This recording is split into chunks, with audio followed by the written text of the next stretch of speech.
da USP. Então, isso, obrigado. A Débora e a Mariana, que estão aqui, elas são monitoras do curso, né? Elas que mandam aqui na organização do curso. Então, elas estão ajudando bastante aqui. Fizeram também alguns seminários.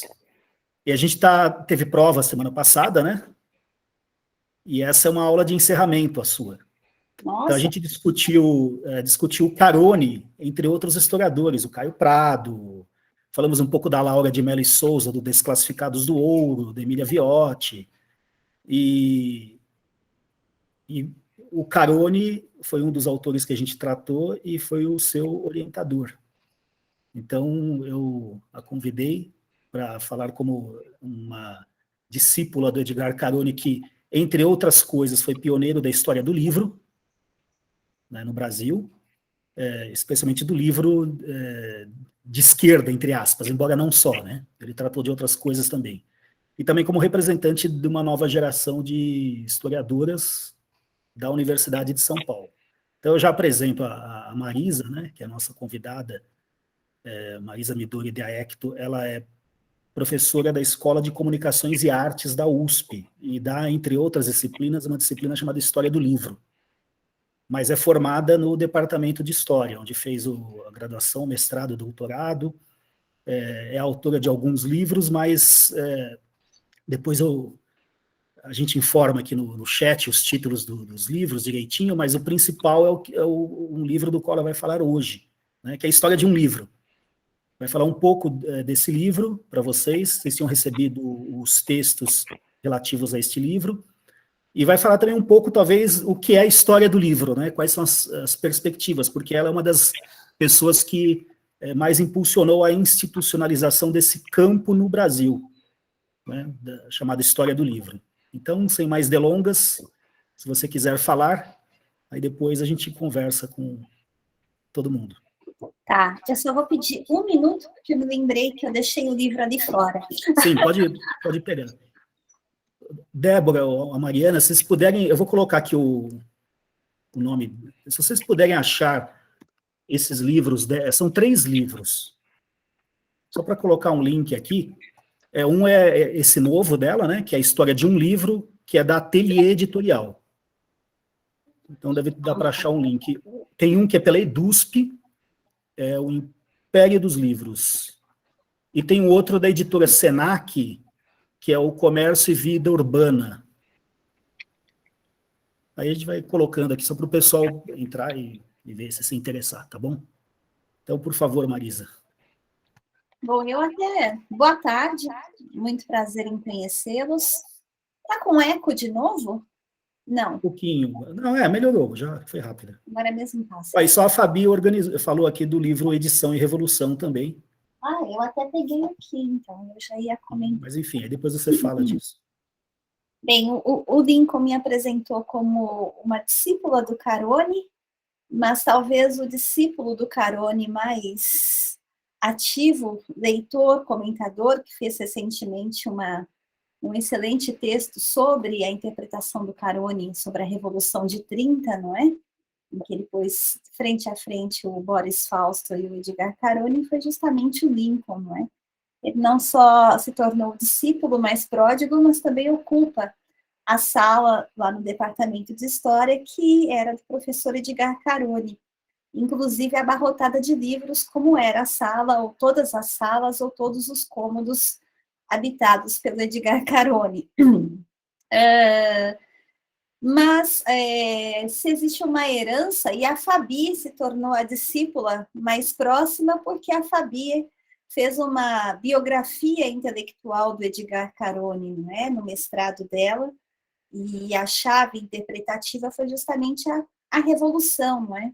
Pensando que o primeiro livro do Carone foi justamente Revoluções do Brasil Contemporâneo. Mas se há uma proximidade entre aquilo que eu passei a fazer e o Carone, essa proximidade são os livros, justamente. Não só do ponto de vista do gosto pelos livros, não é? E do gosto pela coleção, que o Carone sempre teve, Então, ele teve em vida algumas bibliotecas, não é? Duas, certamente, uma biblioteca republicana e uma biblioteca do movimento operário, cuja coleção está hoje em Tu, no Museu Republicano, mas ele, acho que nos ensinou, não é, Lincoln, sobre a vida dos livros e a história dos livros, tanto na forma como ele colecionava, para vocês terem uma ideia, na graduação, era muito nova quando comecei a trabalhar com ele, era em 1993, estava no primeiro ano da faculdade, segundo, né, entrando no segundo, e eu via várias edições do Manifesto Comunista, né? Então tinha uma fileira enorme de Manifesto Comunista. E livro para mim era texto, não é? Não era livro. E eu lembro que eu falei assim, mas por que você compra tanto Manifesto Comunista, não é? Um só, quer dizer, não basta, não é? Ou um em cada língua. Mas aqui tem um monte de edição brasileira do Manifesto Comunista, não é? E ele tinha um jeito de falar que era engraçado, né? E deu uma risada, assim, como que pergunta tola. Mas ele disse, cada livro é um livro, não é? Então, cada edição do Manifesto Comunista tem a sua importância justamente porque cada uma tem uma história, não é? Uma pode ser uma edição mais comercial, outra do partido, outra tem um prefácio, tem uma apresentação, tem notas, outra é de divulgação e assim por diante. E aí, dessa convivência, de alguma forma, essa dinâmica dos livros, não é, ou esse ciclo de vida do livro, ele foi sendo incorporado por aquela jovem graduanda de História, e depois pelo jovem graduando de História, que também viveu ali na biblioteca. Mas, ao contrário do Caroni, eu não estudei os livros comunistas, não é? Eu acho que o primeiro trabalho de fôlego que o Caroni fez, e que ainda é insuperado em alguns aspectos, não é? No aspecto do levantamento, da pretensão de realmente fazer uma pesquisa exaustiva, é preciso pensar que ele pesquisou numa época em que a gente precisava se deslocar até os arquivos, comprar os livros. A internet podia ser até uma palavra, mas isso não existia, não é? Então, nossas pesquisas, o acesso que nós temos hoje aos dados são bem mais simples, não é? Mas quando ele faz o marxismo no Brasil, e ele levanta, não é, os livros que foram publicados no Brasil dentro dessa temática, desde aquilo que ele chama das origens até 64, é um trabalho enorme, né? Tanto de levantamento, quanto de catalogação e sistematização das informações, não é nada óbvio, não é? Então, tanto esse trabalho do bibliotecário, da biblioteconomia, ou daquilo que nós chamamos de uma bibliografia material, quanto esse trabalho do colecionador, não é? Do investigador que olha as bibliotecas, arquivos, etc., ele fez, e tudo isso lá nos anos 80, né? Essa edição é de 1986, e boa parte a partir da biblioteca dele. E a partir dessa coleção e da biblioteca, ele fez uma série de análises, né? Uma série de estudos que foram muito inspiradores. Mas como o Caroni, talvez o Lincoln tenha dito, ele era um outsider, então ele não institucionalizou uma disciplina, a história da edição comunista, ele poderia ter feito isso tranquilamente, contar várias histórias e preencher vários cursos, não é? Ele fazia porque a leitura e a pesquisa, essa vida intelectual fazia parte da vida dele, não parte de uma vida institucional, não é? O Caroni não é dessa geração dos acadêmicos profissionais. Ele pertenceu a essa geração, mas ele era formado com uma outra cabeça. Então, a minha filiação, ela chega até esse ponto, mas ela converge para outro caminho, não é? O livro que eu acabei de publicar, que eu gostaria de contar um pouco a história para vocês, da história de um livro, ele tem um diálogo talvez um pouco mais próximo com o Carlos Guilherme Mota, que eu não sei se fez parte aí de um capítulo do curso, não é, dos historiadores uspianos, E essa relação próxima com Carlos Guilherme Mota, ela vem desde o momento em que eu fiz minha pesquisa de doutorado, o Império dos Livros. O Império dos Livros ele tem duas vertentes. Uma, ele pensa, a pesquisa ela era muito inspirada no aparecimento do livro do Lucien Febvre e do Henri Jean Martin, que eu tinha lido durante o mestrado. O Carone me deu esse livro de presente. E quando eu li esse livro, eu pensei, puxa, queria fazer um livro desse para São Paulo, não é? Entender como foi o aparecimento do livro em São Paulo, em várias perspectivas, as primeiras livrarias, as primeiras bibliotecas, as primeiras tipografias, não é? Entender isso no contexto ali da cidade no século XIX. E o Mota aparece meio nas margens ali, porque naqueles anos, começo do ano 2000, eram muito frequentes as pesquisas sobre as matrizes francesas, não é? Nos movimentos de emancipação do Brasil. Então, Carlos Villalta, um professor hoje da UFMG, fazia doutorado, mestrado e doutorado na USP. Ele pesquisava as bibliotecas dos clérigos mineiros, não é? No final do século XVIII, muito, em grande medida, inspirado num ensaio belíssimo do Eduardo Frieiro, que se chama O Diabo na Livraria do Cônego, no qual ele descobre, num inventário, no Alto de Devassa dos Inconfidentes, a biblioteca de um cônego, que constava de pelo menos 800 volumes, o que era muito incomum na época, não é? Uma biblioteca tão volumosa, e principalmente pertencente a uma figura mediana, não é?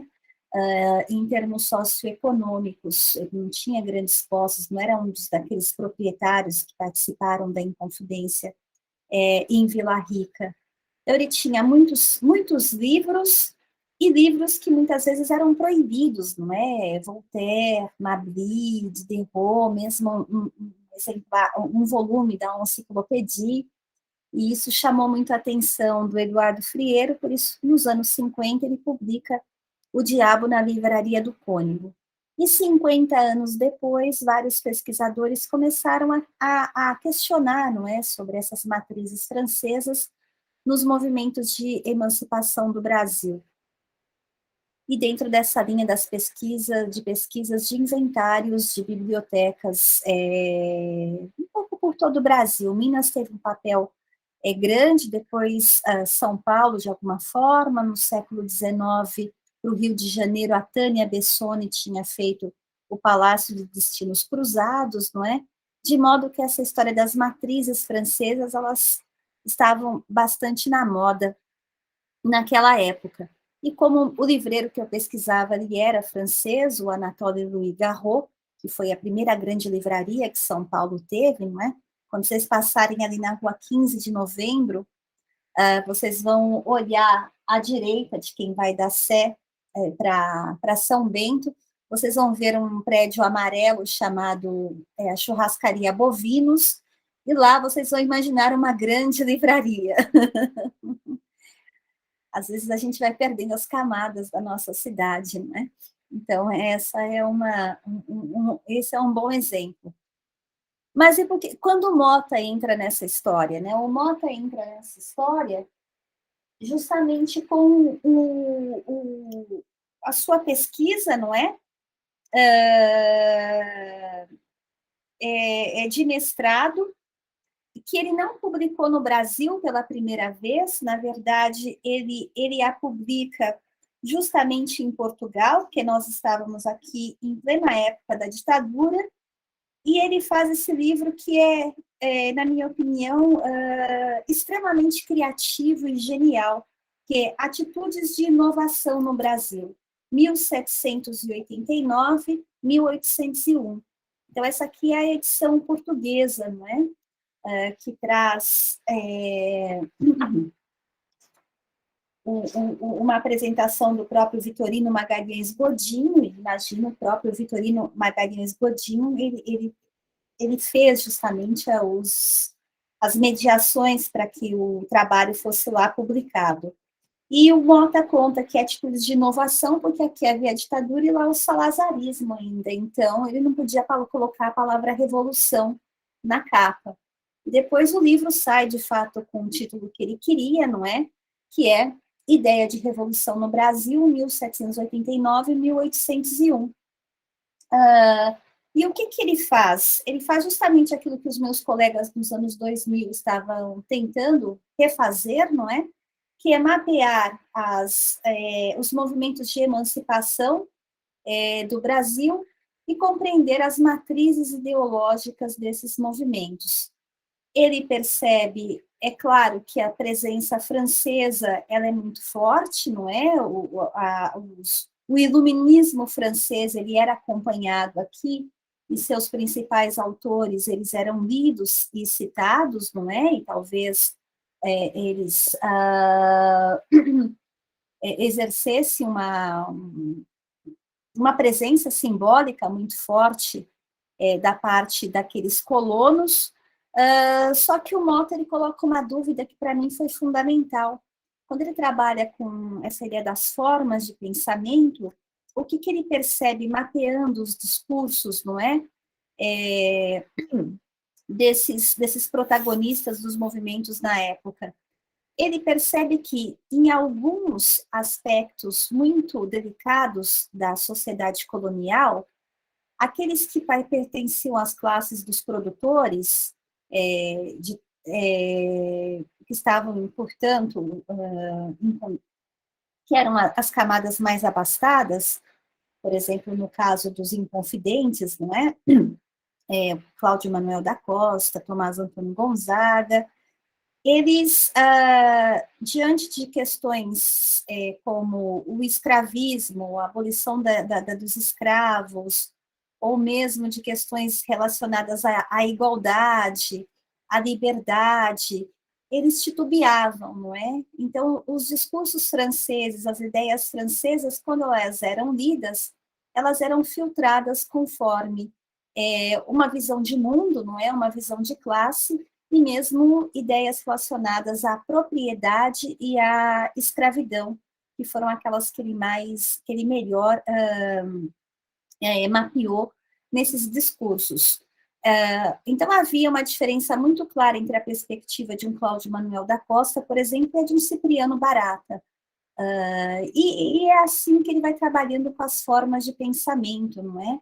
Na verdade, mesmo a ideia de revolução, quando ela chega no Brasil, conforme os seus leitores, ela é recebida de uma maneira diferente, ela sofre esse filtro ideológico, não é? Na época, ainda a palavra ideologia podia ser usada. Nas pesquisas dos anos 2000, a palavra ideologia ela desaparece, mas ele está trabalhando justamente com esse filtro ideológico, não é? Ou com aquilo que ele chama de formas de pensamento. E é aí que o meu diálogo com o Mota se torna mais próximo, não é? Porque já no doutorado eu percebia, não é, que para trabalhar com a recepção dessa literatura francesa era preciso considerar esses filtros ideológicos, como dizia o Mota, ou as múltiplas formas de recepção, como depois nós passamos a pensar isso, não é? Hoje o conceito mais na moda são as transferências culturais, então, que expressa justamente a maneira como essas ideias elas se conformam de um modo diferente, em solos históricos diferentes, não é? E o que derruba a ideia de uma simples influência, não é? Ou de uma recepção direta dessas ideias, mas isso ficou cada vez mais claro quando eu me voltei justamente para a pesquisa sobre o Guizot, que é esse último livro aqui, não é? Que é a história de um livro. E por quê? Porque aqui, e talvez agora com a ajuda das tecnologias e das novas ferramentas de pesquisa, eu consegui, de fato, mapear não só a entrada do livro do Guizot aqui no Brasil, A Democracia na França, mas também perceber naquilo que eu chamo desses movimentos simultâneos, não é? Mas que demarcam historicidades diferentes, como em outros países, não é, naquele mesmo contexto da Revolução da Primavera dos Povos, o livro era recebido em diferentes línguas, em diferentes situações, etc. Então, eu parto de um mesmo escrito, e a partir desse escrito, eu discuto questões relacionadas à história editorial, que vão desde a publicação de uma brochura, do escrito, folheto, jornal e assim por diante, mas também, na medida do possível, não é, do meu alcance na pesquisa, eu quero entender como, em outras línguas, em outros países, esse livro do Guizot, ele era percebido. E aí a ideia das formas de pensamento, não é? Então, a palavra democracia, ela é entendida da mesma maneira pelos brasileiros, como, por exemplo, por aqueles vienenses que acabavam de expulsar o Metternich do poder, ou seja, acabavam de dar o seu grande golpe e colocando termo no antigo regime, na censura em Viena, não é, de 1849.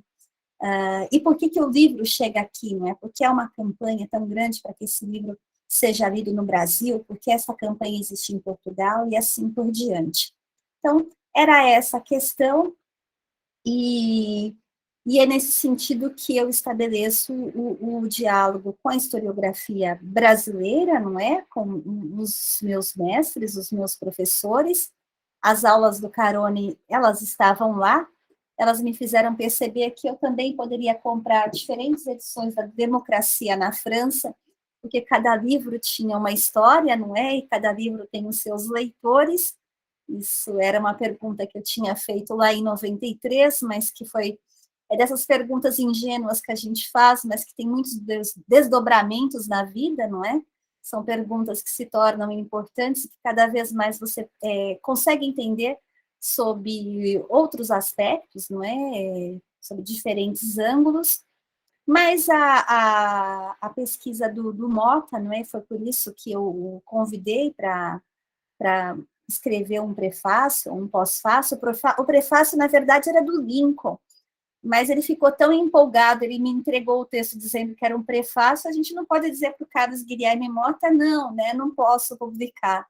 Aí eu tive que dar um jeito, mas de fato foi uma solução editorial bem feliz, porque o Mota fala muito do livro, mas o Lincoln ele acaba fazendo uma pergunta essencial, não é? Como é ler hoje Guizot, e por que tentar entender hoje a democracia na França do Guizot, ou o próprio pensamento de um conservador francês que marcou data e depois foi totalmente esquecido, não é?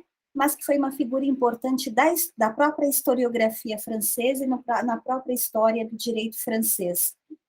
Então, acho que o pós-fácil ele traz questões muito importantes, sem contar que ele participou da minha banca de livre docência, de onde surgiu esse livro, não é?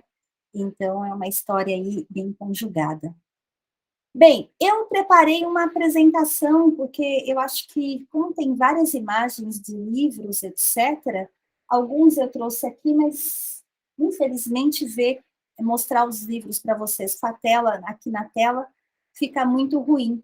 Se estivéssemos numa sala, eu levaria as edições. Então, eu vou pedir licença para apresentar, porque eu acho que vocês aproveitam melhor o material, pelo menos, principalmente em termos visuais, do que seria essa história de um livro, não é? Como eu propus. Tá bom?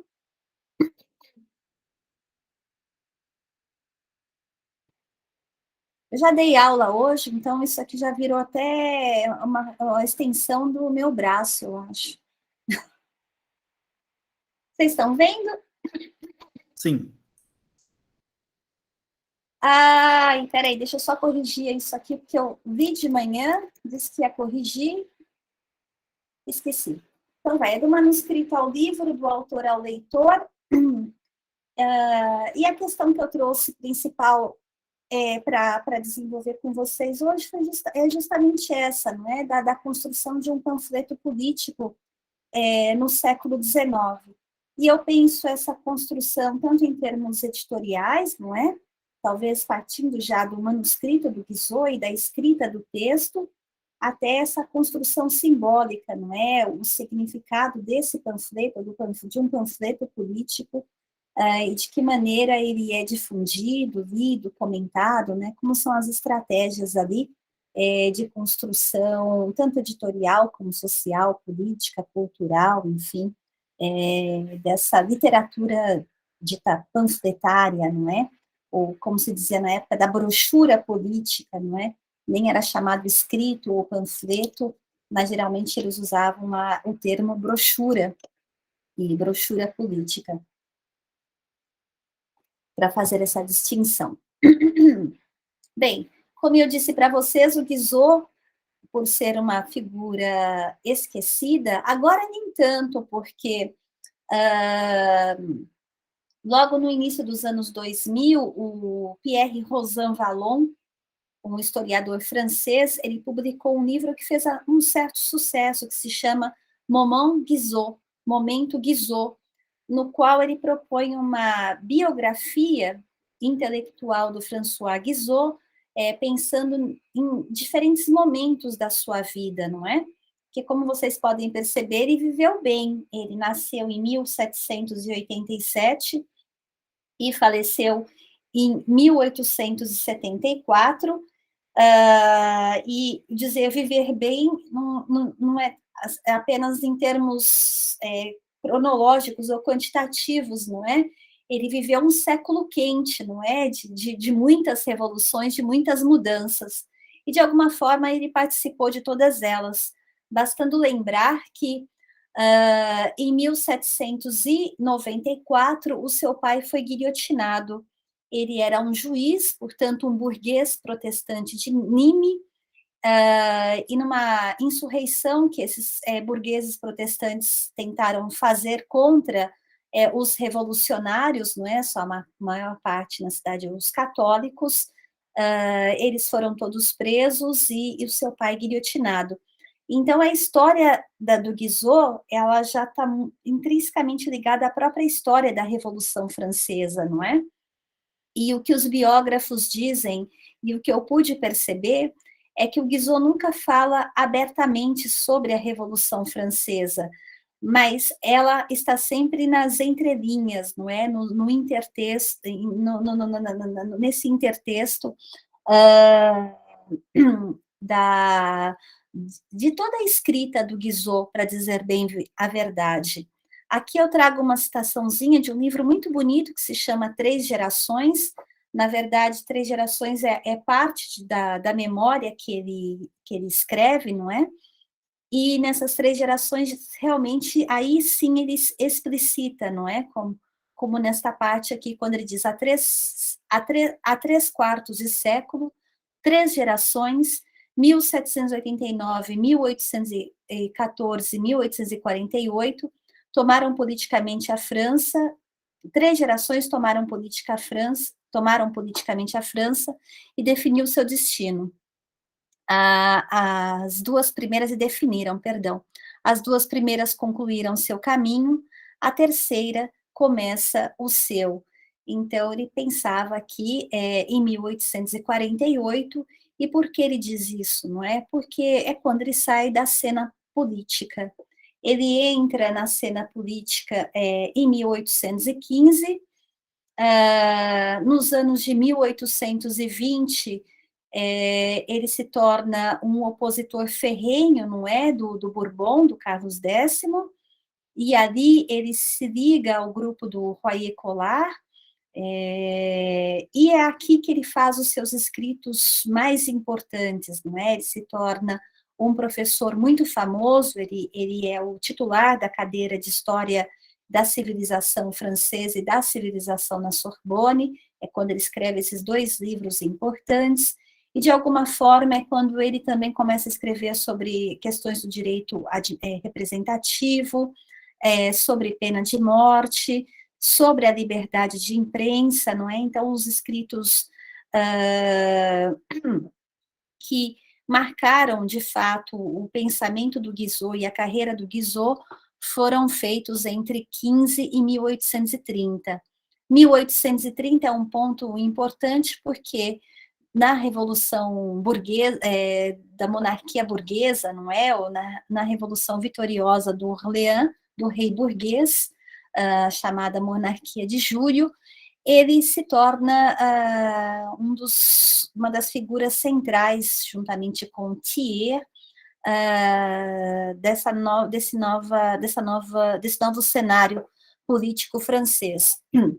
E aí que ele assume a pasta da instrução pública e lança a Lei Guizot, que também o celebrizou, não é? Foi justamente a lei que propôs a universalização do ensino primário e gratuito na França. É claro que ele é universal, ele é gratuito, mas ele é apenas para os meninos, não é? Mas foi realmente uma lei importantíssima.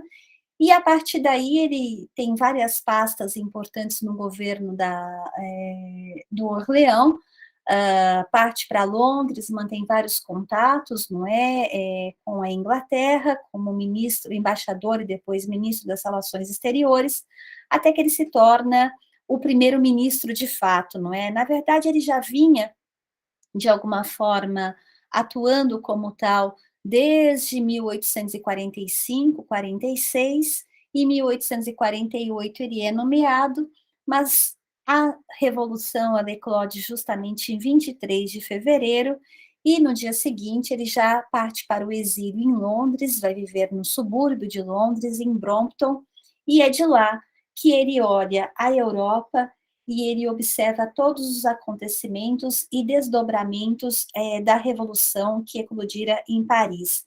Dentre esses desdobramentos, não sei se vocês já fizeram história contemporânea, não é?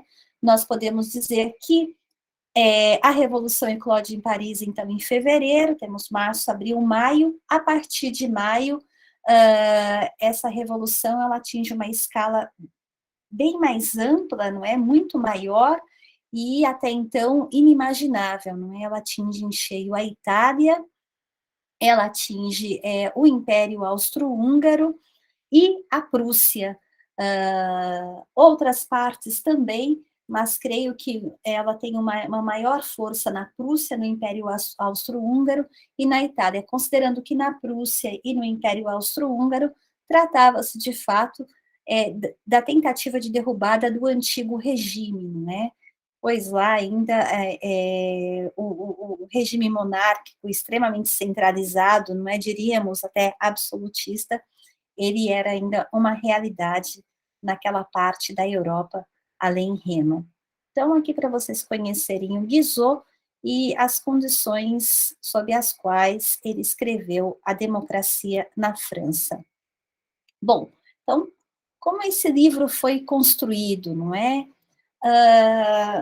A Revolução na França, ela acontece, então, em fevereiro, até maio, ela tem uma fase radical, não é, em que eles compõem um grupo para governar a França, entre socialistas e liberais.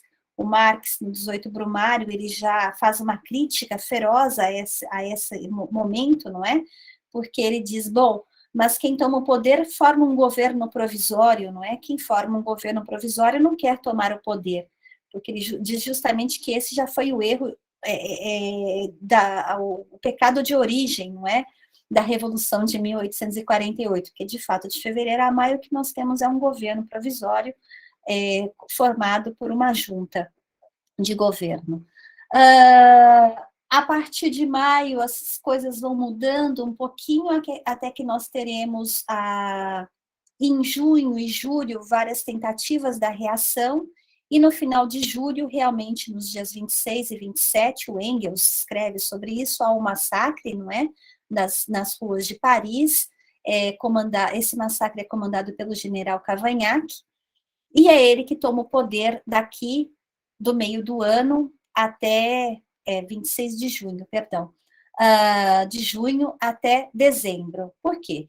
Porque em dezembro é aguardada a eleição presidencial. Então, a eleição deve acontecer no dia 10 de dezembro, O resultado sai no dia 20 de dezembro, que eu deixei uma charge para vocês entenderem o que era um comício, não é? E o Petit Napoleon, ou seja, Luiz Napoleão Bonaparte está aqui sentadinho no braço de um gigante, fazendo o seu comício.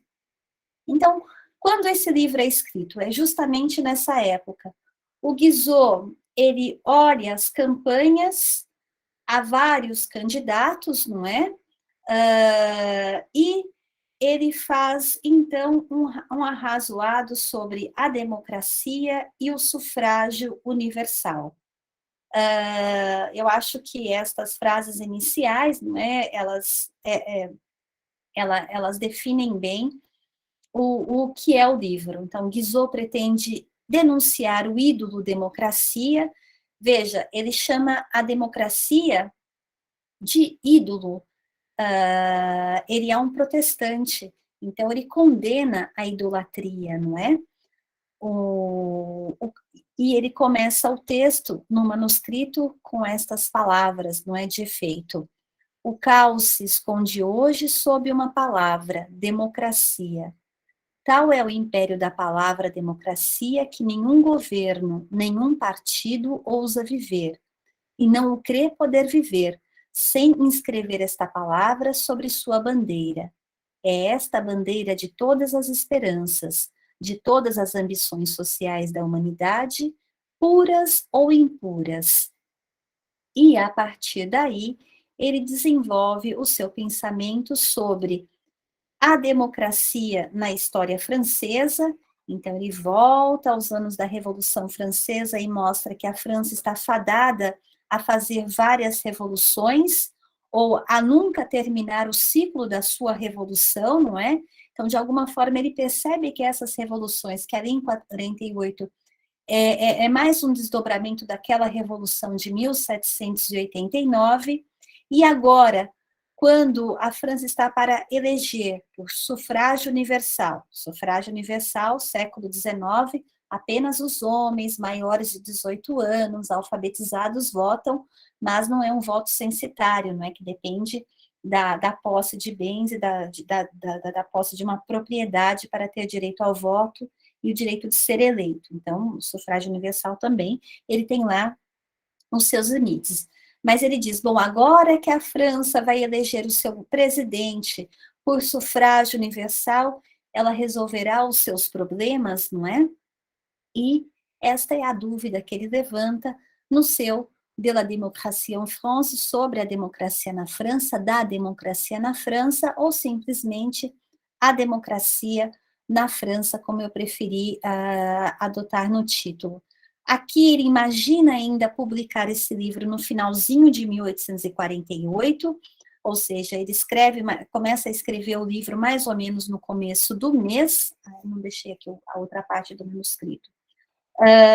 E ele tem pressa, porque ele quer realmente que esse livro ele seja difundido por todas as partes, ele quer lançar essa dúvida sobre a importância dessa eleição, se ela foi de fato ou não importante.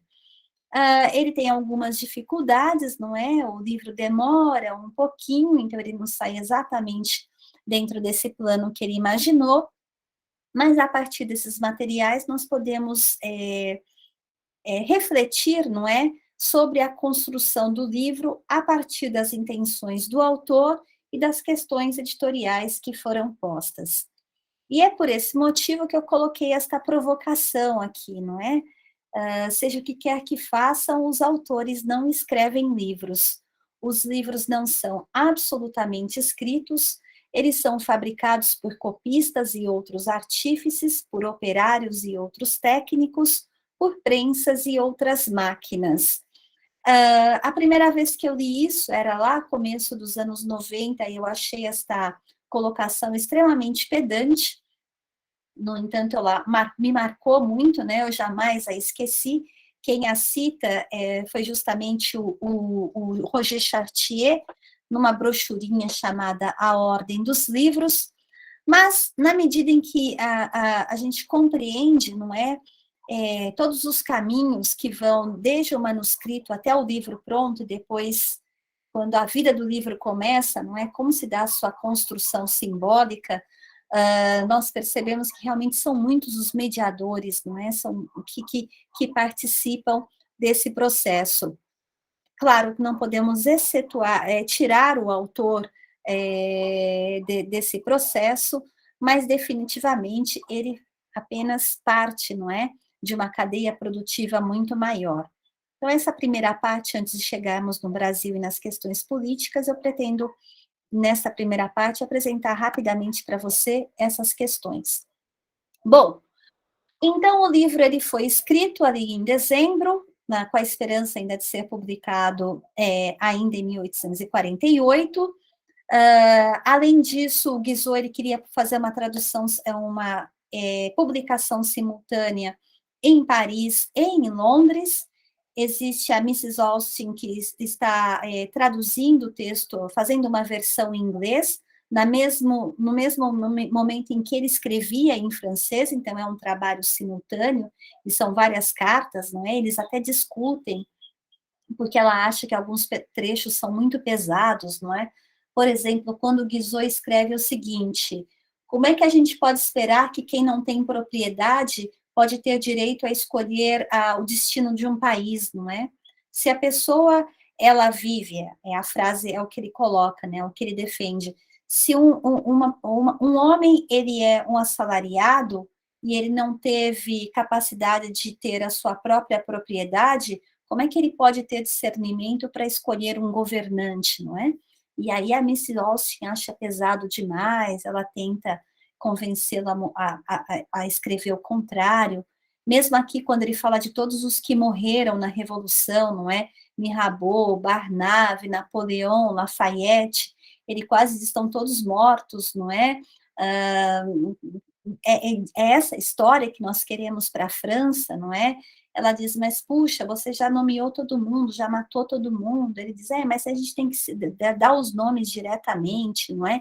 Sem muito rodeios. Então é uma delícia ler essas cartas, porque a gente conhece ali esses intertextos, não é? Ou seja, a forma como o Guizot ele olha o mundo, lê as notícias, e ao mesmo tempo ele vai fazendo ali a sua versão do que é a França, desde a Revolução de 1789. Aqui alguns detalhes, não é, que nos permitem observar o quanto Guizot participava de todo o processo, é a assinatura dele, ele corrigia tudo, não é? Então, o subtítulo janeiro de 1849, ele quer que apareça entre parênteses, como apareceu, dá os espaços, etc. Como eu dou aula na editoração, essas coisas também são importantes, não é? E a frase célebre, bon attiré, ou seja, pode ser impresso, né, depois de colocadas todas essas correções.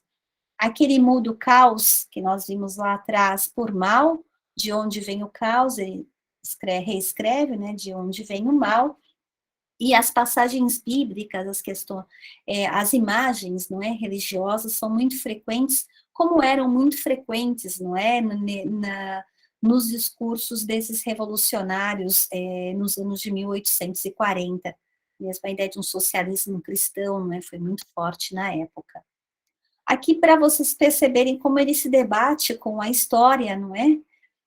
Ele não discute com a história, mas é um debate interno. Ele observa, é claro, o movimento ali eleitoral, e ele diz, num primeiro momento, eu tive a honra de ser por mais de 11 anos ministro, o general Cavaignac governa hoje a República, se amanhã Deus chamar, aí ele tira, não é? Ele coloca, bom, o general Cavaignac governava ontem a República, mas ele não gosta nada do general Cavaignac, porque ele é o homem republicano, não é? E ele é o principal candidato. Então, o que ele faz? Ele suprime de vez esta frase, não muda o verbo nem nada, e esquece o general Cavaignac na versão final. Então, quando a gente também tem acesso a essa documentação, dá para perceber, não é, até os momentos ali em que o autor titubeia, não é, porque ele sabe que está fazendo um panfleto político, não é, então ele não vai enunciar ali, imprimir o nome de um dos seus desafetos políticos, não é? É verdade também que o Luiz Napoleão Bonaparte, ele lê um desses manuscritos, uma dessas versões, e ele pede que uma amiga que eles tinham em comum desaconselhe a publicação. Mas o Guizot, ele tenta até manter uma certa relação diplomática com o Luiz Napoleão Bonaparte, principalmente depois da divulgação do pleito, quando ele se torna presidente, mas essa amizade realmente nunca aconteceu, ele se separa totalmente do Napoleão. Aqui também são algumas mudanças, não é? Daí, em alguns momentos em que ele fala da Revolução Francesa, não é? Mas ele sempre enaltece o rei Luís Felipe. Ele tentou, antes da morte do Luís Felipe, recuperar a coroa, não é? Recuperar o posto do rei, depois tentou uma coalizão entre a família de Orleans e Bourbon. Então, esse ano todo de 1848, o que o Guizot mais tentou foi reverter o quadro revolucionário e, principalmente, reverter o regime republicano que se instaurara na França desde o dia 23 de fevereiro. E ele tenta em vão.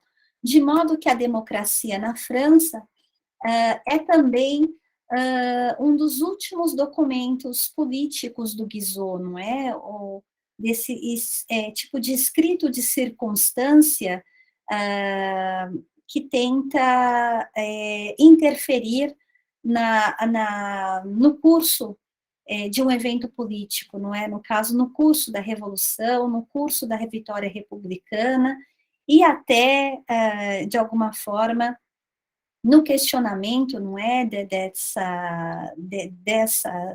dessa vitória republicana e da própria vitória do Luiz Napoleão Bonaparte, embora, é claro, quando ele faz a fatura total, não é, nos últimos capítulos, para apresentar as origens do caos ou do mal na França, ele aponta um inimigo só. Ele diz, a culpa é dos socialistas, a culpa é do senhor Proudhon.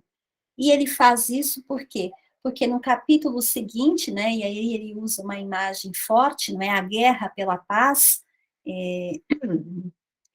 por quê? Porque ele conclama todas as classes proprietárias, independente das suas filiações partidárias, a tomar as armas e a empreender uma guerra pela paz da França, não é? Ou seja, é preciso acabar com os socialistas, acabar com o caos, com a desordem, para que a França realmente ela reencontre a sua história, não é? Ela tome para si a sua história e ela se desenvolva, progrida e assim por diante. Então, em linhas gerais, é assim que nós podemos entender esse escrito. Se vocês me perguntarem, ele fez muitas mudanças? Sim, ele fez muitas mudanças, não é? Porque o que a gente percebe também, porque nós fazemos isso, não é? É que todo autor, quando ele começa a escrever, ele tem introjetada a forma que esse discurso deve adquirir. Quando fazemos uma prova, nós sabemos o tom que nós devemos utilizar. Se você faz um livro, um grande livro, uma tese, você faz também, você sabe o tom dessa escrita e até o volume dessa escrita. Se você faz uma brochura política, que era esse caso, ele também tinha que encontrar esse tom, não é? O volume, o número de páginas, de capítulos, o tamanho dos capítulos, a retórica, não é? Esse jogo retórico, e o Guizot era muito bom nisso, não é?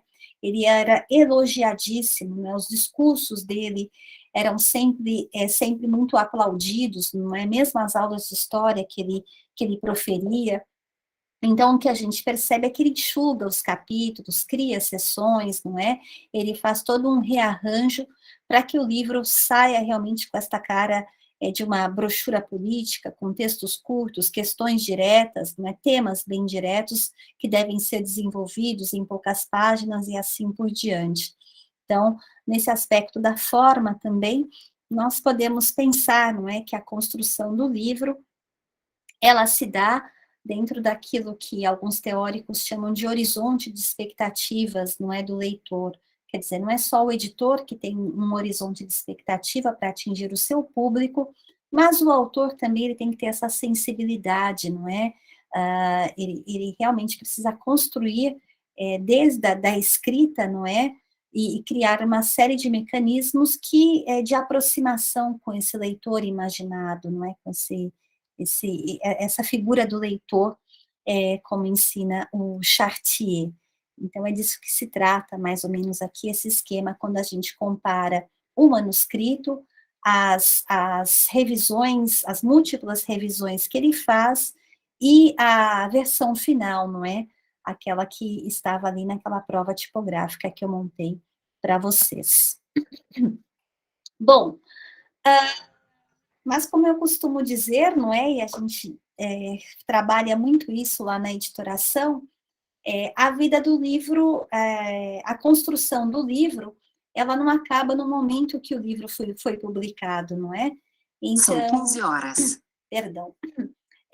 O livro ele é publicado no dia 10 de janeiro de 1849, e é claro que essa construção, ela só se realiza com o processo de recepção desse livro, não é? Então, não podemos perguntar muitas coisas para os leitores, não é? Eles não estão aqui para nos dizer qual foi a impressão que eles tiveram da leitura. Mas aquilo que me pareceu o mais evidente diante da ausência dos meus leitores de carne e osso, foi justamente perguntar para os jornais se eles se deram ao trabalho de publicar resenhas, ou anúncios, enfim, de, no mínimo, divulgar o livro do Guizot. E, nesse ponto, nós podemos perceber aqui, não é? Eu fiz um mapeamento justamente de janeiro a março, porque me interessava entender esse primeiro processo, né, o primeiro impacto da recepção do livro pela imprensa francesa, e esse primeiro impacto foi muito positivo, mesmo porque, como explica um historiador chamado Maurice Agouillon, que tem um belíssimo livro, não é? O Aprendizado da República, foi editado aqui no Brasil pela Paz e Terra, no qual ele conta, não é? Resgata ali, muito a partir até do próprio texto do Marx, o 18 de Brumário, toda essa história da Revolução de 1848 na França. É claro que ele traz novas informações, por exemplo, o mapeamento eleitoral, etc., para tentar entender como Luiz Napoleão Bonaparte venceu aquele pleito, etc. e tal. Mas o que ele diz, e que se confirma aqui, é que uma redação de jornal equivalia a um birô de partido, não é? Então, todos os jornais, eles tinham declaradamente o seu partido. Diferente um pouco de hoje, não é? Outro dia eu brinquei com Lincoln, porque o Estado de São Paulo ia promover um debate entre os candidatos do PSDB. Eu falei, olha aqui, não é a voz do PSDB no Estado de São Paulo, é o Estado de São Paulo, não é? Mas ele jamais dirá que ele é um jornal partidário, porque hoje parece que não pode. Mas na época todos eram, não é? E de alguma forma, os jornais liberais, esse aqui é orleanista mesmo, não é? Ou conservadores, liberais conservadores, eles, e até a Revue de Monde, que é uma revista republicana, né, o Eugène Pelletan é um republicano liberal francês, eles publicam resenhas críticas, ou se não trechos do livro, ou grandes clichês anunciando o livro, sendo que a Assembleia Nacional, esse jornal, ele publica até um dia antes, né, no dia 9 de janeiro, ele já lança a notícia de que o livro sairá no dia seguinte, faz um grande resumo, muitos elogios, comentários, etc. Ou seja, o livro ele tem uma cobertura enorme da imprensa na França no momento em que ele é publicado. Isso aqui eu vou pular, porque eu já falei bastante desses intertextos, etc., já pegamos. Bem, passando rapidamente, não é? É claro que também é possível perceber essa recepção, e aí há alguns leitores de carne e osso que são interessantes, né? Foi muito importante encontrá-los. E como isso aconteceu, né? Antes da gente perceber como esse livro ganha o mundo. O Guizot, ele, no momento em que ele faz o contrato editorial com o Victor Masson, desse livro, eles preveem no contrato uma série de coisas, que o livro vai ter umas 150 páginas, que vai ser publicado num papel de boa qualidade, que ele vai custar 3 francos. Então, essas coisas esses elementos, eles já nos mostram que ele não queria fazer uma brochura política nos moldes das brochuras da época, dos panfletos. Ou seja, muito provavelmente ele não queria ser confundido com os autores socialistas que publicavam por todas as partes, às vezes com tiragens de 500 mil exemplares, as suas brochuras, os seus panfletos. Então, o livro dele é uma literatura de circunstância, tem um caráter panfletário, antirrevolucionário, antidemocrático, antissufragista, e sai ali, em termos materiais, como uma brochura mais nobre, não é? Enquanto uma brochura política normalmente custava 50 centavos, a dele custava 3 francos. Tem uma série de elementos ali. E ele também define em contrato que ele receberá 100 exemplares fora do comércio. E o que ele faz? Realmente, no momento em que ele recebe esses exemplares, ele manda para várias pessoas, não é? Para amigos, ele encaminha até para o Proudhon um exemplar, porque o Proudhon, ele anuncia no jornal dele, e isso eu acho bastante curioso, que ele recebeu a brochura, mas que ele ainda não vai comentar. Ou foi ele, o próprio Guizot, ou foi o editor do Guizot que fez isso por provocação, também eu não vou saber. Mas ele encaminha para o Victor Hugo, que tem uma reação bastante curiosa. O Victor Hugo escreve uma carta agradecendo o Guizot, não é, pelo livro, diz que são as palavras de um grande homem, ele é muito respeitoso com o Guizot. Essa carta eu encontrei, mas eu acabei encontrando numa biografia do Guizot o rascunho, um autor que teve contato com o rascunho da carta do Victor Hugo. E vejam só como são as coisas. Nesse rascunho, o Victor Hugo faz uma ironia, dizendo que o grande pecado do Guizot é não acreditar no povo. Vox populi, vox Dei. Então, se para o Guizot ele faz respeitosamente os elogios que devem ser feitos, no rascunho ele não se aguenta, não é? E ele anota, de fato, que o Guizot não entendeu nada do tempo dele, não é? Como muitos autores dirão posteriormente. Mas aqui, não. Há várias brochuras críticas que vão aparecendo depois, é claro, não é? Até de figuras expressivas do movimento operário francês, e mesmo um prussiano que faz uma crítica severa, e até um aristocrata inglês que culpa o Guizot por ser burguês demais na visão que ele tem de sociedade, né? Então é uma crítica ainda mais conservadora do que o próprio conservadorismo do Guizot, que é bastante interessante. Mas a partir de Paris, não é? Não só a revolução, ela se expandiu principalmente na Europa além Reno, mas a brochura se expandiu por todas as partes, não é? Mesmo nesse jornal que sai no Rio de Janeiro, vejam só, a Sentinela do Povo, em 16 de junho de 1844, ela anuncia, não é, que foram vendidos 67 mil exemplares em menos de 15 dias, e que ele foi traduzido imediatamente em inglês, alemão, espanhol e italiano. Bom, eles estão aqui no Brasil, certamente eles reproduziram essa notícia a partir dos jornais europeus, não é? Essas notícias elas veiculavam com as agências e eram traduzidas em outros jornais por todas as partes, não é? Para vocês terem uma ideia, essa mesma notícia eu encontrei no Jornal de Palma de Maiorca, lendo os jornais, pesquisando na hemeroteca da Biblioteca Nacional da Espanha, não é?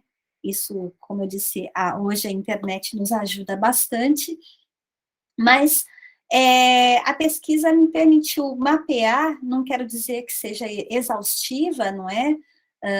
Na verdade, logo depois, quando eu já estava publicando o livro, o Lincoln me mandou uma mensagem do aluno dele que encontrou uma edição na Biblioteca Nacional da Argentina, e era uma edição, e essa edição era de Valparaíso, no Chile. Então, é claro que se eu tivesse mais tempo na época, ou até mesmo interesse, é que, na verdade, o que eu queria era uma primeira amostragem nos 6 primeiros meses, não é? Eu não fui até o final do ano, eu queria entender esse movimento imediato, não é? De circulação, difusão e recepção desse livro, não é? Dessa brochura, no mundo, ou pelo menos onde eu teria acesso.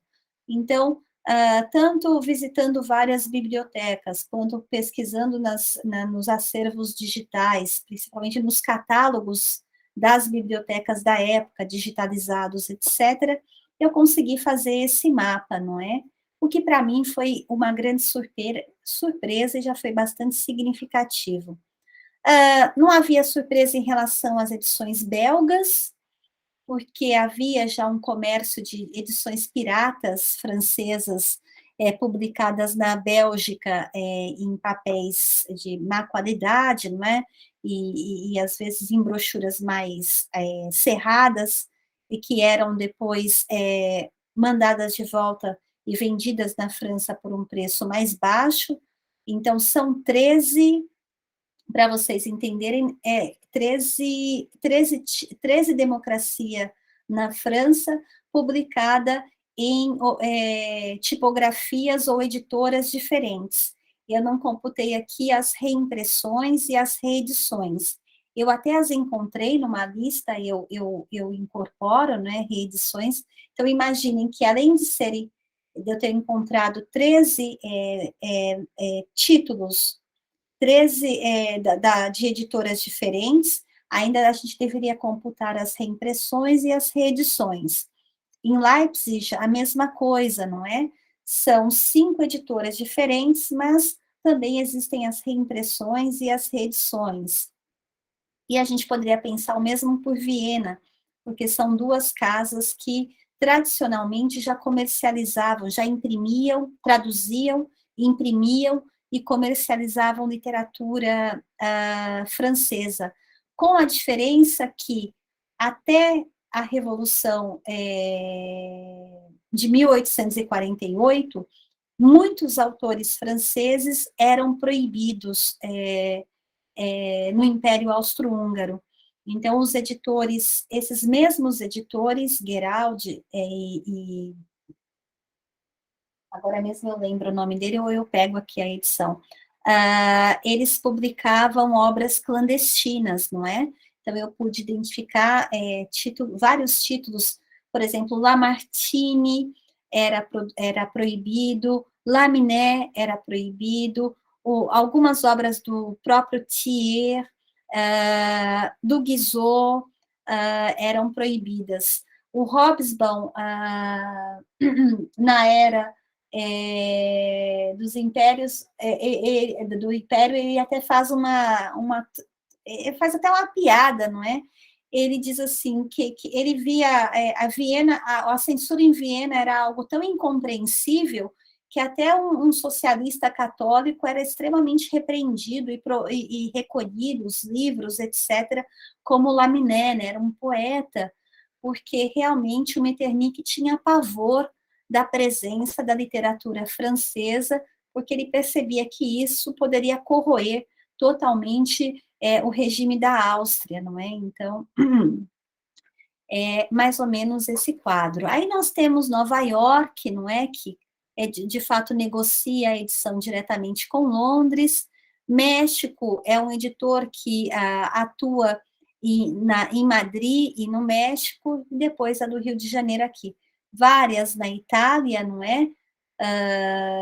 Eu até tive a chance de encontrar um manuscrito de um dos tradutores italianos, que diz que traduziu o livro a partir de uma edição francesa de Leipzig, né, que é a Brockhaus. Então, deu para fazer aí uma teia, montar uma rede bem interessante, não é, dessas edições. Eu acho que esse aqui eu vou passar adiante também, porque senão a apresentação vai ficar muito longa, com o problema que eu Mas aqui eu, de alguma forma, sintetizo tudo o que eu disse lá, não é? Sobre esse processo de construção do livro, não é? Tentando ali mapear todos os profissionais que, de alguma forma, atuam nessa construção, como dando continuidade àquela ideia do Stoddard, não é? Que o autor, definitivamente, ele não faz o livro, não é? É preciso considerar o autor, o editor, o impressor, tradutor, prefaciador, o papel da crítica, do livreiro, do leitor, não é, também, para a construção desse livro. Então, esse slide, ele tinha essa função, dava para a gente discorrer aí um pouco sobre todas essas figuras, mas aí a apresentação ficará cansativa demais. Mas eu gostaria de insistir nesse aspecto das formas de pensamento, não é? E como essas formas de pensamento, elas podem ser traduzidas nesses projetos editoriais, e às vezes em realidades tão distantes quanto a nossa, não é? Nós percebemos ali alguns medos parecidos, não é? Como o medo da democracia, no caso desse Eugênio Breza, que é um católico de origem aristocrática, que vive em Breslau, na Polônia, não é? Na Polônia prussiana, portanto, ele também é um prussiano, e ele decide traduzir esse livro para o polonês. Então, ele usa uma série de códigos, por exemplo, para aproximar o texto do polonês médio, que, portanto, não conhece o francês, não é? Porque ali as classes mais abastadas na Polônia, mesmo na Polônia prussiana, elas conheciam geralmente o alemão e o francês, não é? O alemão certamente, mas o francês também fazia parte dessa educação dessas figuras mais aristocráticas, como o caso do Eugênio Breza, e ele traduz até o próprio nome do Guizot, não é? Para tentar aproximá-lo mais. E ele faz uma brochura bastante didática, porque, como ele explica aqui, ele quer fazer uma brochura curta, que promova um arrazoado sobre a democracia, mas ele tira os exemplos da França lá. Eliminei apenas aquilo que dizia respeito à França, e aí ele faz um texto bem curtinho, dizendo que o Guizot, ele consentiu, não é, a publicação desta versão em francês e em polonês, e de uma versão bastante modificada, não é, do texto original, mas que ainda assim sai com o texto original. Eu não leio polonês, na verdade, essa preciosidade aqui, ela foi encontrada na Biblioteca Polonesa de Paris, e foi a bibliotecária que muito gentilmente se sentou do meu lado e me ajudou, não é, a decifrar e a compreender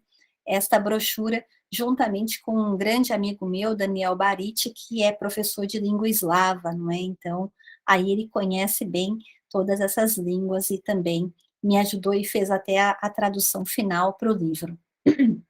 Bom, aqui é o grupo das edições em alemão, não é? Eu deixei uma aqui da Geraldi, outra que foi publicada em Berlim, em Frankfurt am Main, perto do Oder, não é, a Frankfurt Ocidental, e essa de Leipzig, que é de uma editora que foi muito importante, que tinha filial na França, em Paris, não é? E publicava livros em francês na Alemanha, por exemplo, Tocqueville, a Democracia na América, tinha sido publicada em Leipzig por essa editora, dentre outros autores franceses. Aí conta que é importante aqui pensar no porquê das traduções, novamente, não é? Porque a francofonia ela era muito difundida, então os leitores, de alguma forma, os leitores melhor constituídos, tanto do ponto de vista socioeconômico, burgueses, aristocratas, eles tinham uma formação em francês, o que nos leva a acreditar que o objetivo era realmente a ampliação do acesso ao escrito do Guizot, não é? Tanto que essas edições, essas duas primeiras, elas saem de forma panfletária, né? Justamente naquelas brochurinhas em forma de panfleto. Depois eu posso tentar aqui mostrar as brochuras para vocês, diferente dessa edição da Brockhaus ou da própria edição original francesa, não é? O que a gente percebe é esse desejo, não é, de fazer esta obra circular. Isso a gente encontra também nessa edição de Palma de Maiorca. O Diário Constitucional, ele faz uma grande promoção, não é? Nas edições, ele publica uma folha impressa e o leitor do jornal, ele vai montando, não é? Então, são fascículos do livro A Democracia no Guizot, de modo que, até o final, ele junta ele dobra esta folha de jornal, né? Ele faz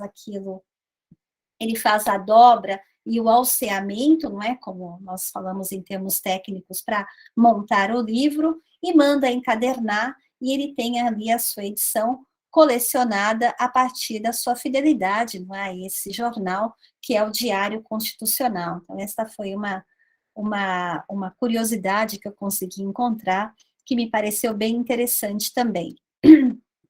Essa aqui é uma outra que diz respeito à construção da celebridade, não é? Ou do autor, do imaginário do autor, a construção simbólica do autor, quando se trata também de fazer circular o seu texto. Essa edição da Democracia na França, que foi publicada em Madrid, ela é publicada justamente na imprenta da Biblioteca del Siglo, ou seja, é uma coleção. Existe um jornal, esse jornal ele também publica livros, e esta Biblioteca del Siglo é o carro-chefe, por isso que ela tem também o nome da oficina impressora, não é? Diríamos editora agora, porque ela é especializada na publicação dos autores contemporâneos, e principalmente, como vocês podem ver aqui nesse pezinho de página, não é? Dos autores franceses. Então, nós temos aqui Lamartine, Alexandre Dumas, um livro sobre a propriedade do Thiers, que é, de alguma forma, sempre comparado com A Democracia na França, do Guizot. Na verdade, eles circulam um pouco por todas as partes e são anunciados juntos em várias partes nos jornais, não é? E o que o editor faz aqui, que me leva a essa ideia da construção simbólica do autor, não é? Dessa celebridade, e que acaba dando ali um ar assim dramático para este livro, não é? Porque todos sabiam que ele estava no exílio, o pobre Guizot, e mesmo assim ele pensa no seu país. Isso é uma coisa que a gente encontra sempre, não é? Desde os jornais franceses. E escreve um livro inigualável, que provoca reflexão sobre os acontecimentos políticos, blá, blá, blá, blá. Aqui, ele faz uso provavelmente das notícias de jornais, não é? Sobre as condições nas quais o autor escreveu a sua obra. Por quê? Porque ele publica como se fosse um prefácio esse prólogo que o Guizot coloca no finalzinho, no comecinho do livro, como vocês podem ver, num papel diferente, ou seja, aqui seria o começo do capítulo 1 que vocês leram, não é? Mas dá a impressão que, quando ele terminou o livro, ele faz numa folhinha de rascunho, né, que tem até um escrito atrás, ele faz este texto que se tornou o mais emblemático do livro. Toda a imprensa, ela publicou esse trecho, não é? No qual ele diz que nada do que ele expressa ali tem uma relação direta com aquilo que ele viveu pessoalmente, não é? Na verdade, o que ele faz é algo para pensar sobre o destino da sociedade francesa, Ele é totalmente isento, não é? Ele não tem raiva, mágoa, nem nada. Bom, para aumentar essa carga dramática do texto, o que o editor faz? Ele coloca Londres, dezembro de 1848, e assina Guizot. Mas no manuscrito não existe nada disso, e em nenhuma edição, nem a mesma francesa, não é? Não existe nenhuma assinatura, nem nada.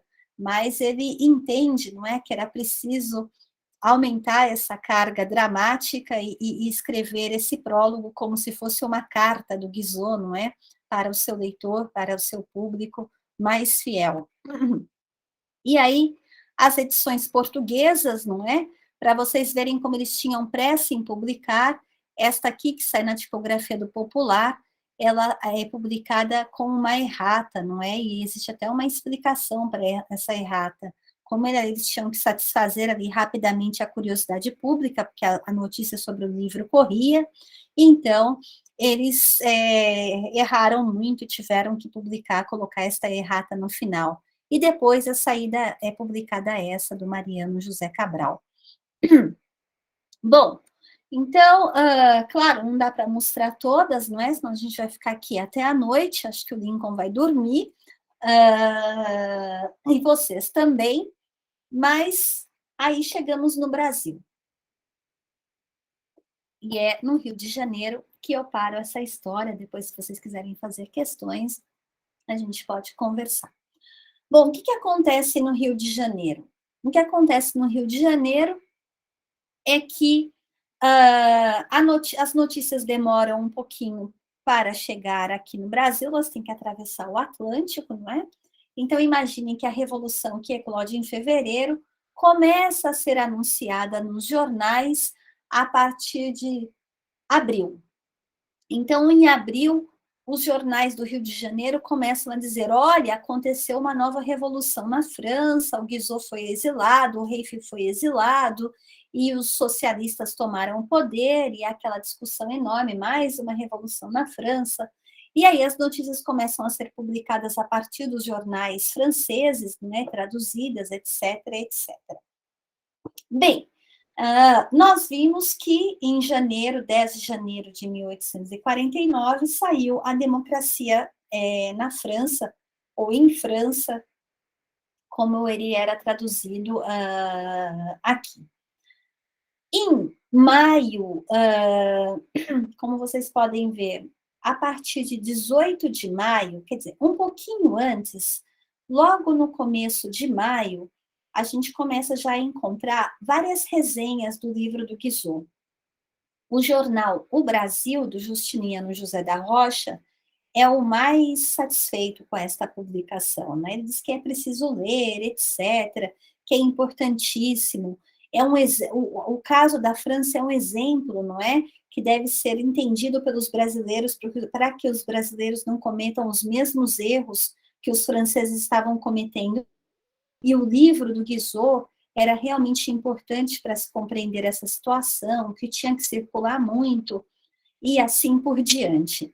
Bem, enquanto Justiniano José da Rocha, esse publicista do Brasil, ele começa a publicar e a debater com outros publicistas de outros jornais, alguns até que questionam, não é, a importância do livro do Guizot, e aí tem um que é super interessante, porque ele fala justamente aquilo que a gente tem impressão nos dias de hoje, quando o livro é comentado, né? Ele fala, esse livro já foi tão comentado que a gente nem precisa ler para saber o que tem nele, não é? De tão citado e criticado e reproduzido que ele foi por todas as partes, nós já conhecemos o livro, não é? Esta também é a antipropaganda que nenhum editor e livreiro gosta de ler. Mas até essa notícia apareceu para vocês terem ideia do quanto a imprensa bateu, né, nessa história da democracia na França. E bate tanto que, vejam só, eles vão publicar todo o livro no folhetim do Correio da Tarde, de 18 de maio até 14 de junho. Então, é um caso raríssimo de folhetim político. Eu cheguei a ver que na Argentina, mas mais adiante, né, na Argentina dos anos de 1870, 80, Esses folhetins, eles eram mais comuns em alguns jornais, mas aqui no Brasil, esse foi o único que eu encontrei. Geralmente, o folhetim, ele é um romance, né, que nós chamamos de um romance de capa e espada, e que as pessoas acompanham, como acompanhavam até ontem as novelas e acompanham hoje os seriados da Netflix. Mas um folhetim de um texto político, né, ainda panfletário, como esse do Guizot, era algo raríssimo. E eu percebi que era uma tradução original, não era nenhuma cópia das duas traduções portuguesas, não é? Porque eu ainda fiz o cotejo das traduções. Então, eles realmente, nesse intervalo, não é? Da chegada, da revolução, da publicação do livro, a chegada do livro aqui, das notícias, etc., eles foram traduzindo o livro para divulgá-lo ainda mais, não é, para os leitores brasileiros, na forma do folhetim. E aqui acontece um aspecto bem interessante da imprensa. Os jornais publicados no Rio, o Rio de Janeiro funcionava de alguma forma como uma agência para as outras províncias mais distantes. Então, os jornais das províncias, não é? Eles acabavam por reproduzir muitas notícias que eram publicadas em primeira mão nas folhas cariocas. Então, o que eu pude ver consultando a hemeroteca, não de uma forma muito exaustiva, mas mais por curiosidade, nem entrei muito nessa questão, não é? É que o folhetim não era reproduzido, mas várias partes do texto do livro foram reproduzidas também nos jornais das províncias. E aqui é o começo de tudo, não é? No que diz respeito à história do livro. Então, se numa primeira fase o livro chegou citado pelos publicistas, numa segunda ele chega sendo reproduzido no folhetim de um jornal, e num terceiro momento é o livro de fato que chega e será anunciado nos principais jornais do Rio de Janeiro, mais ou menos nesses mesmos termos aqui. Agostinho de Freitas Guimarães e companhia acabam de receber de Paris alguns exemplares desse livro, traduzido em português com a maior elegância e pureza, que se acham à venda em sua loja, Rua do Sabão, número 26, ao preço de R$ 2.000 cada um, encadernado à inglesa, bom tipo, bom papel e com o facsímile do Sr. Guizot.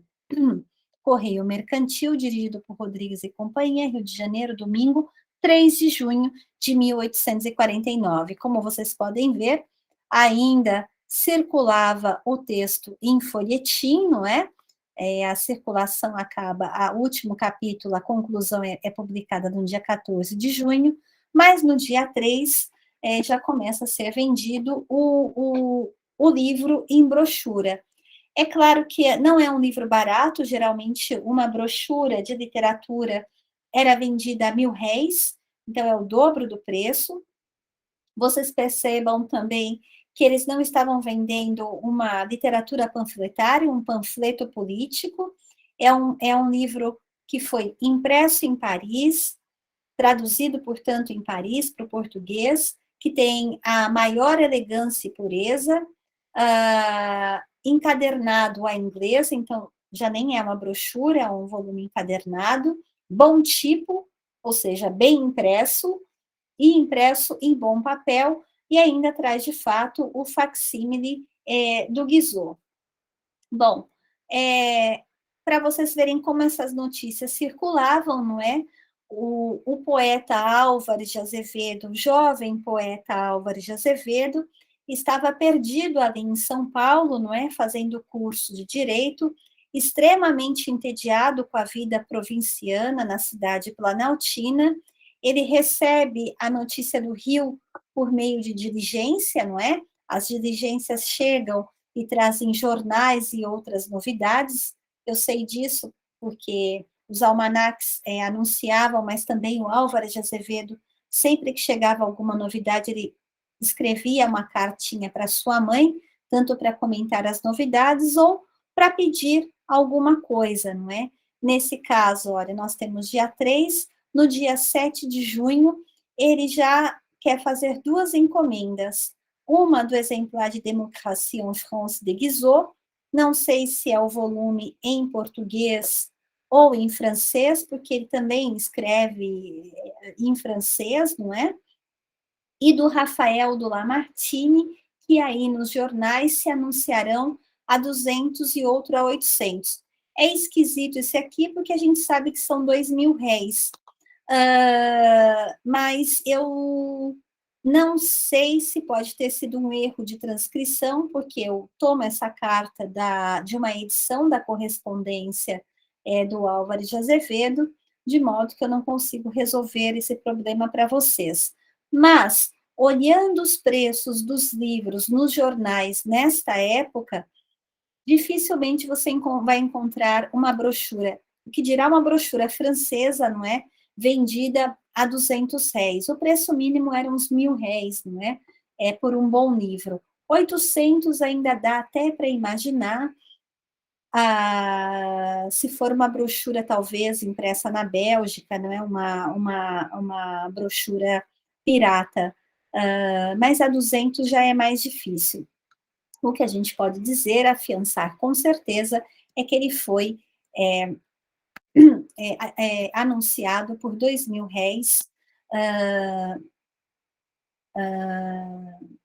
no Rio de Janeiro. Bem, aqui só para vocês compararem, não é? Esta aqui, então, é a brochura que era vendida em Paris. Esta é a primeira edição, não é? Então, impressa em Paris, o editor era o Victor Masson, 1849. É claro que a maior parte das brochuras que a gente encontra, depois eu posso mostrar melhor para vocês, quando eu sair daqui, são esses volumes já encadernados, não é? Essa aqui é a primeira edição francesa. Então, eu fiz questão de fotografar essa aqui, porque foi a única, realmente, que eu encontrei que estava intacta. Ela, claro, está um pouquinho estragada, mas quando a gente abre e folheia, também é da Biblioteca Polonesa, você percebe que provavelmente não houve um leitor para ela, ela não foi lida, não é? Ela só foi, assim, desgastada pela má conservação. E é a única que tem ainda a capa da brochura, não é? Porque eu só tinha aquela da prova tipográfica do arquivo do Guizot. E aqui são as 2 edições, digamos, brasileiras, não é? Porque eu digo, digamos, brasileiras. Porque, como eu disse para vocês, ela foi toda produzida em Paris e depois enviada para o comércio para a livraria do Agostinho de Freitas Guimarães. E aqui nós temos uma curiosidade, né? Vocês vão ver que aqui é a livraria do Agostinho de Freitas Guimarães e aqui é Serafim José Alves, que era um livreiro bastante popular no Rio de Janeiro. Não sei a razão, mas o livreiro Serafim José Alves, talvez, comprando todo o lote ou parte do lote do livreiro da Agostinho de Freitas Guimarães, ele mesmo trata de colocar ali, de criar uma imprenta, não é? Então, isso é que a gente chama, nos estudos de bibliografia material, de um falso endereço. Então, ele cola uma etiquetinha e é esta que se torna a imprenta do livro.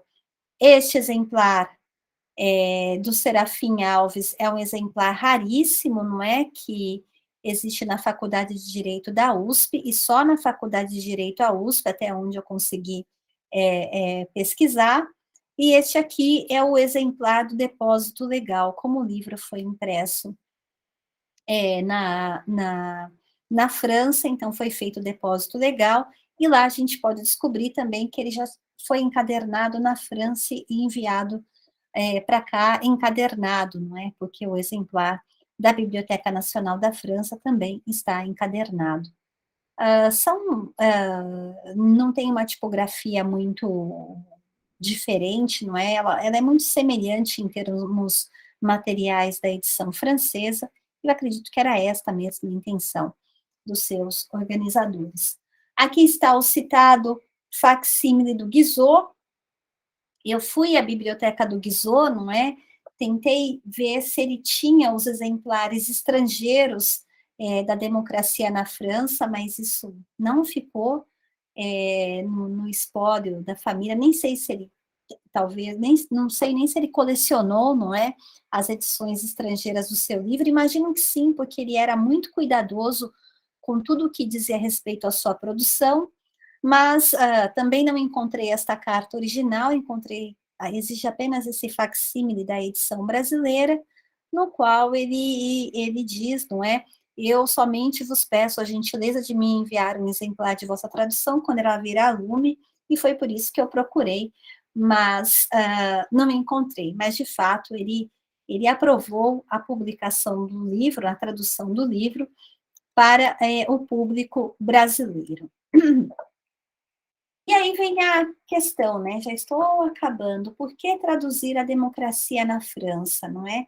Talvez a melhor resposta ela venha da pena do José Lúcio Correia, não é? Que faz ali o prólogo à edição brasileira. E o que ele diz é um pouquinho longo, mas eu acho interessante ler. Aos brasileiros, a notícia dos recentes e desastrosos acontecimentos de Pernambuco não podia deixar de afligir-me, de excitar meu patriotismo. Já que a minha obscuridade não dá peso aos meus conselhos, permiti-me que vos ofereça, vertido em português, este notável escrito de um dos mais eminentes escritores contemporâneos, cuja probidade severa, cujos sentimentos profundamente liberais são reconhecidos por amigos e inimigos. A vulgarização deste livro será um remédio poderoso para combater as paixões deletérias que se conjugaram para atacar a sociedade no que ela tem de mais inviolável.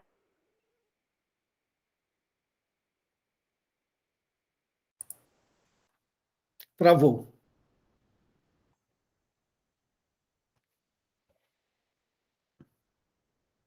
Bom, mas dá para ler aqui. Poderá deixar de reconhecer... Marisa? Oi? Travou aqui um pedaço.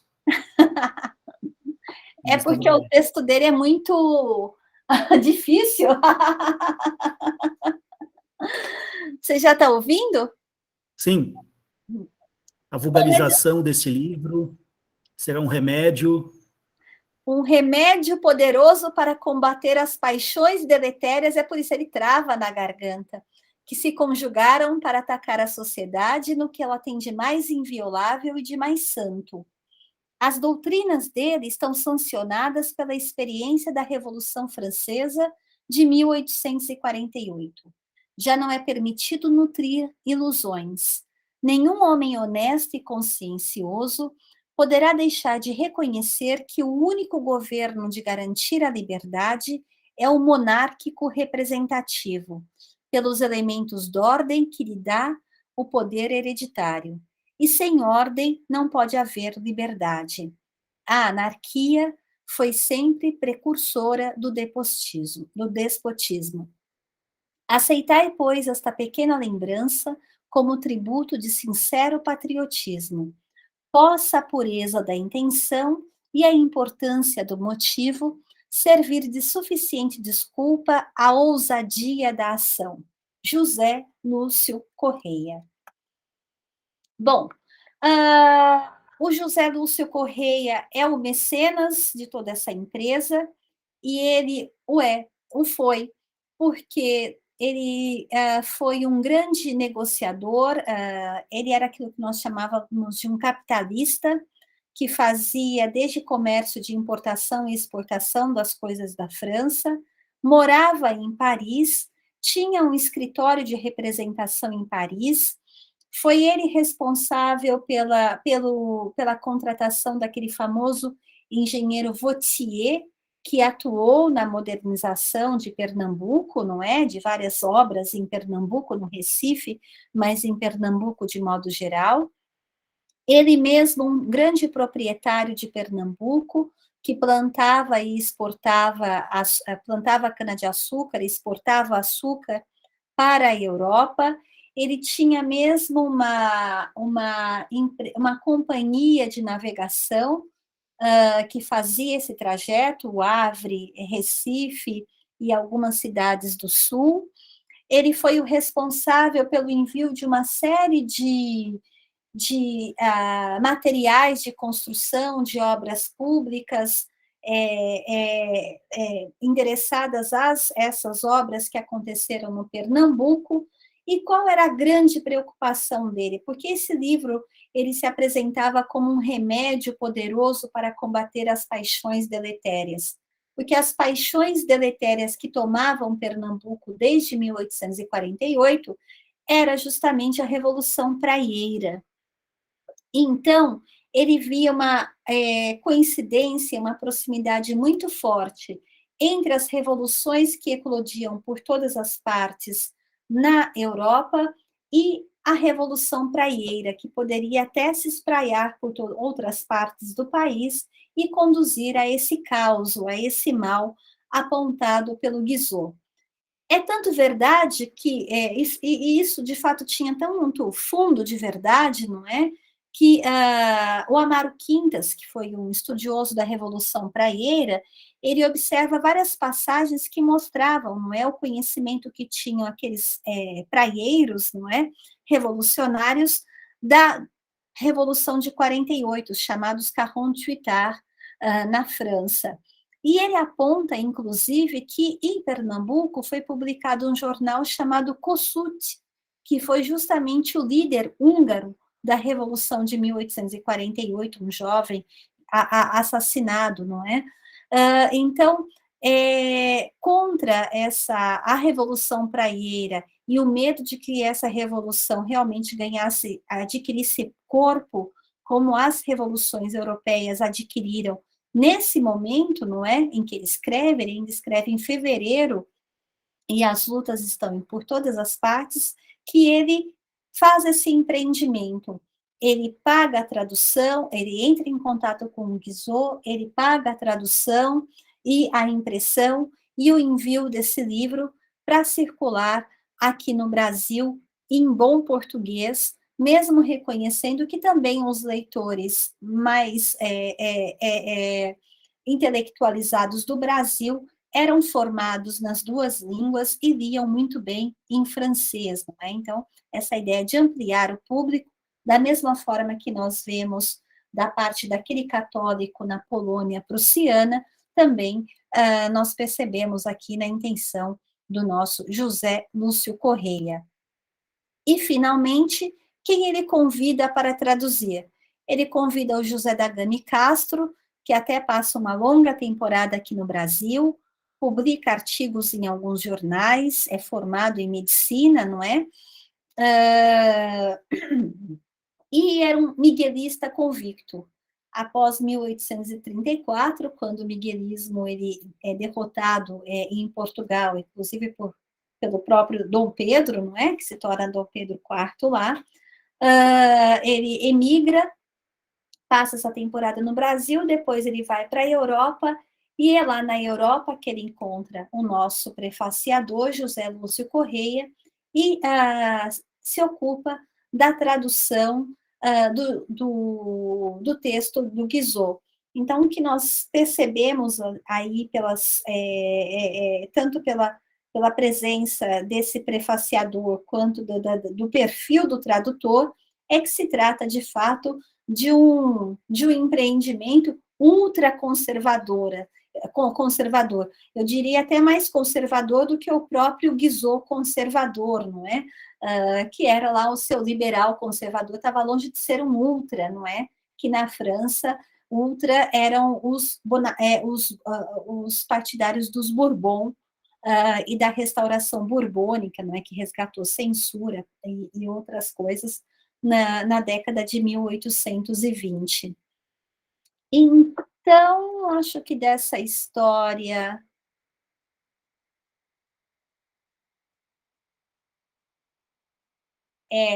isso que eu tinha para contar, né? Peguei mais alguns aspectos, mas eu acho que você deu para ilustrar bem essa questão das formas de pensamento, não é?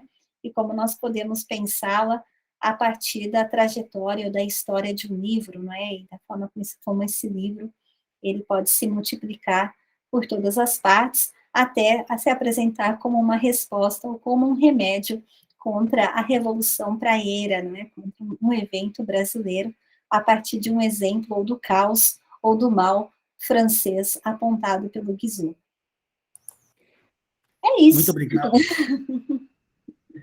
Se você permite, a gente poderia fazer um intervalo de 10 minutos, que normalmente nós fazemos, né? Aí a gente volta às 16 horas, tudo bem? Claro. Então, até daqui a pouco. Até mais.